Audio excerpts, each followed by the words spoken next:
여러분, 한 나라 인구의 절반이 딱 한 곳에만 모여 산다면 상상이 가시나요? 오늘 이 시간에는 대한민국의 가장 큰 고민거리 중 하나인 수도권 집중 문제, 그리고 이걸 해결하기 위한 메가시티라는 아주 거대한 구상에 대해 이야기해볼까 합니다. 정말 놀라운 일이죠.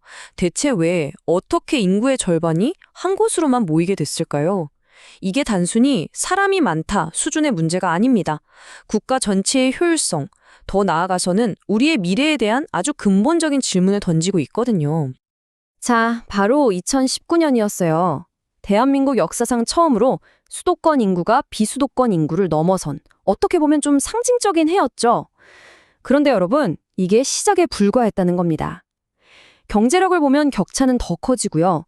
우리나라의 천대 기업, 그 본사의 무려 75% 이상이 수도권에 몰려 있어요.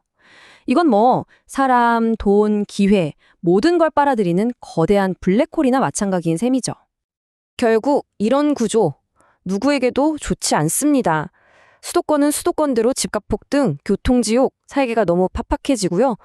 반대로 지방은 좋은 일자리, 젊은 인재들을 다 뺏기니까 점점 활력을 잃어가는 거죠. 그러니까 나라 전체로 보면요, 엄청난 비용은 비용대로 쓰면서 효율은 오히려 떨어지는 그런 악순환에 빠져버린 겁니다. 자, 그렇다면 이 심각한 한 곳 쏠림 현상, 이 문제를 해결하기 위한 해법은 과연 뭘까요? 그래서 나온 해법이 바로 이 메가시티라는 개념입니다.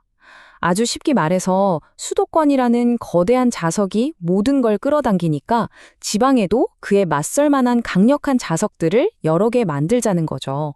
핵심은 도시 하나를 키우는 게 아니라 여러 도시를 촘촘하게 연결해서 하나의 거대한 권역으로 만드는 겁니다. 사실 이런 고민 우리나라만 하는 건 아니에요.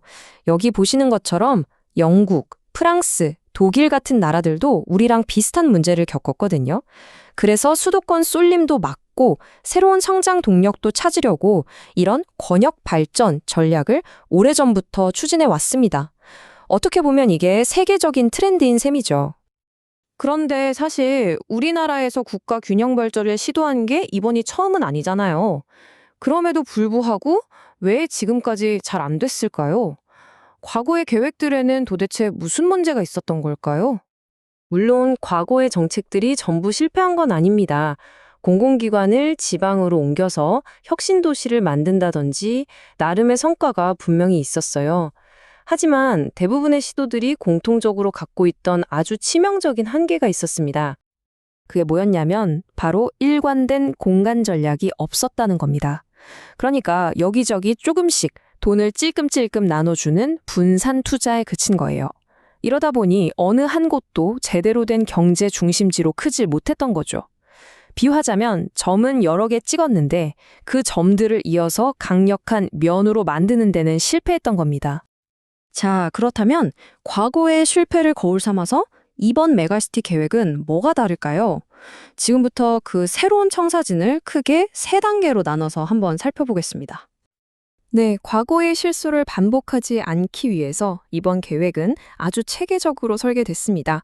바로 전략, 정책, 그리고 재정, 이 3가지 단단한 기둥 위에 세워졌다고 보시면 돼요. 그럼 하나씩 뜯어볼까요? 첫 번째 기둥, 바로 전략입니다. 여기서 가장 중요한 건 생각의 전환이에요. 예전처럼 투자를 분산시키는 게 아니라 이미 어느 정도 기반이 있는 대도시권의 중심부에 투자를 확 집중하는 겁니다. 그래서 그 도시가 주변 지역 전체를 끌고 가는 앵커, 즉 닷 역할을 하도록 만들겠다는 거죠. 두 번째 기둥은 구체적인 정책 지원입니다. 예를 들면 혁신 기업들이 모여들 수 있는 도심 융합 특구 같은 걸 만들고 R&D나 스타트업을 집중적으로 키우는 거죠. 여기서 핵심은요, 단순히 공장만 짓는 게 아니에요. 젊은 인재들이 정말 여기서 살고 싶다고 느낄 만한 매력적인 도시를 만드는 것, 그게 진짜 목표입니다. 그런데 이렇게 도시들을 묶어서 권역으로 만든다고 해도 도시들 사이를 오가는 게 불편하면 아무 소용이 없겠죠. 결국 사람과 물자가 빠르고 편하게 이동할 수 있어야 진짜 하나의 권역으로 기능할 수 있습니다. 바로 이 숫자가 메가시티의 성공을 위해 반드시 풀어야 할 숙제를 보여줍니다.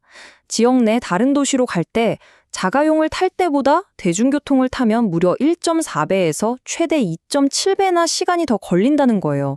이러면 사실상 하나의 생활권이라고 말하기가 어렵죠. 그래서 수도권의 GTX처럼 지방에도 초광역 급행철도를 깔고 BRT 같은 편리한 교통망을 확충하는 게 정말 시급하고 필수적인 과제인 겁니다.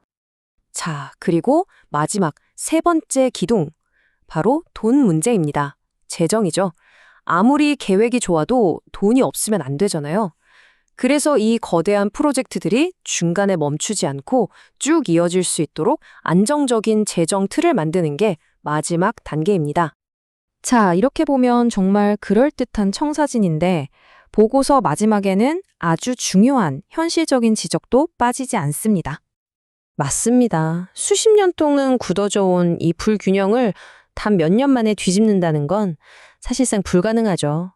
결국 이 메가시티 전략이라는 건요, 정권이 바뀌더라도 흔들림 없이 꾸준한 투자와 정치적 의지가 필요한 말 그대로 한 세대, 아니 그 이상을 내다봐야 하는 정말 거대한 도전인 셈입니다.